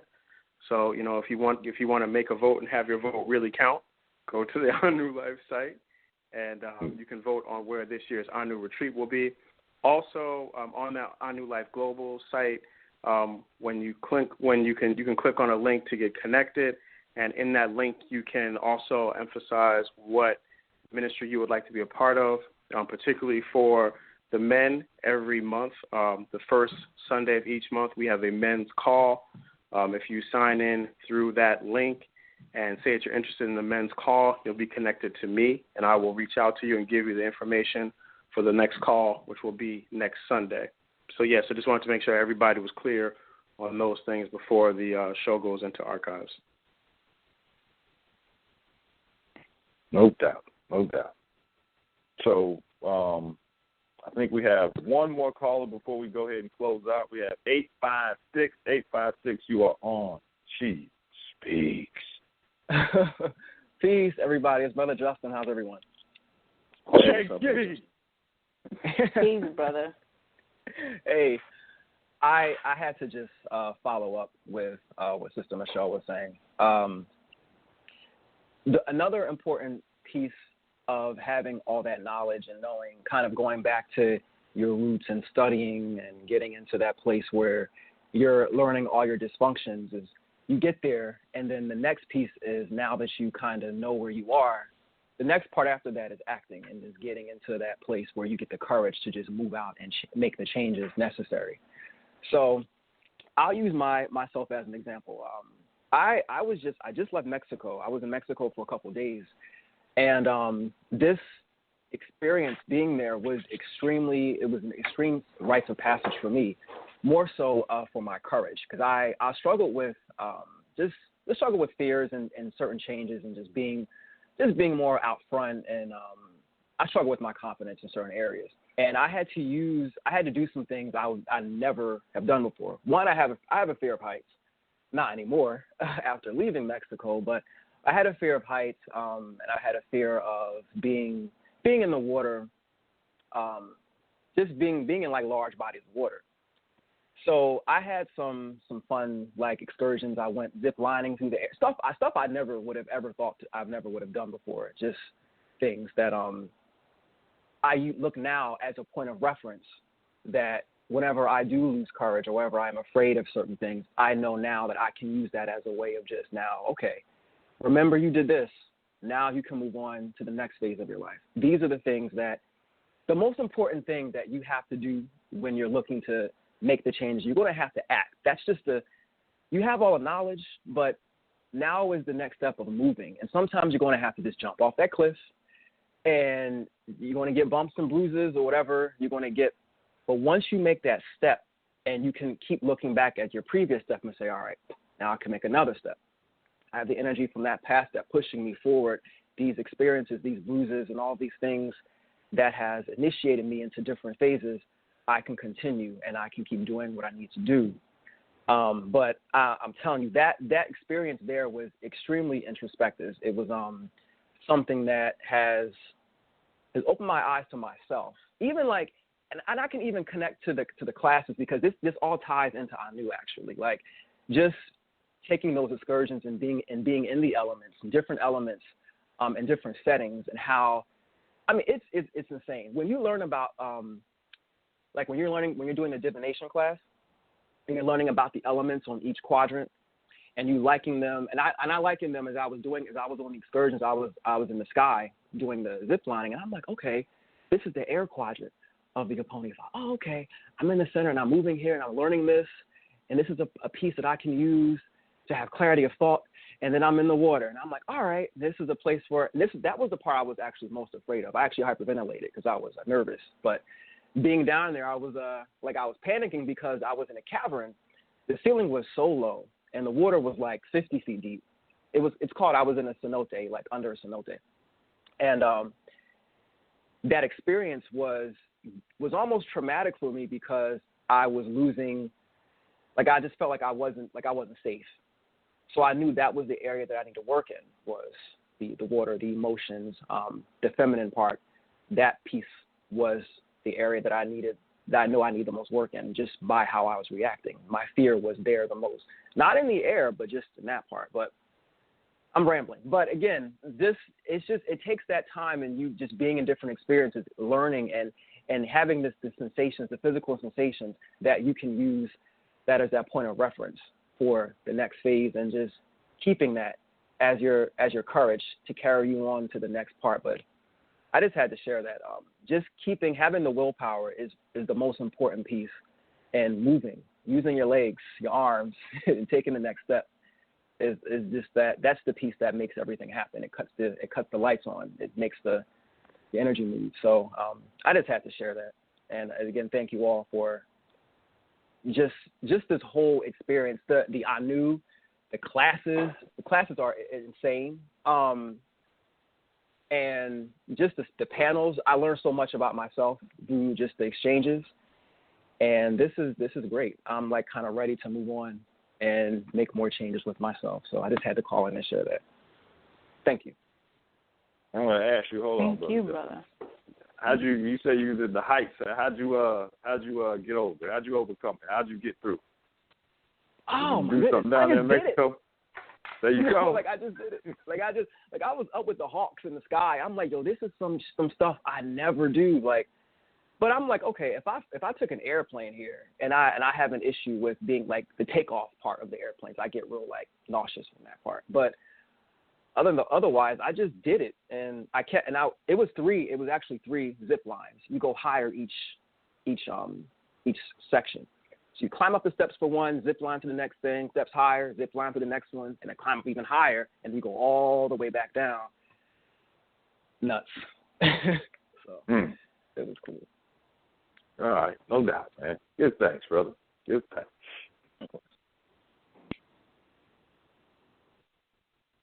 All right, so we have come to the end of the show. Now it's time to say goodbye to all my fellow friends.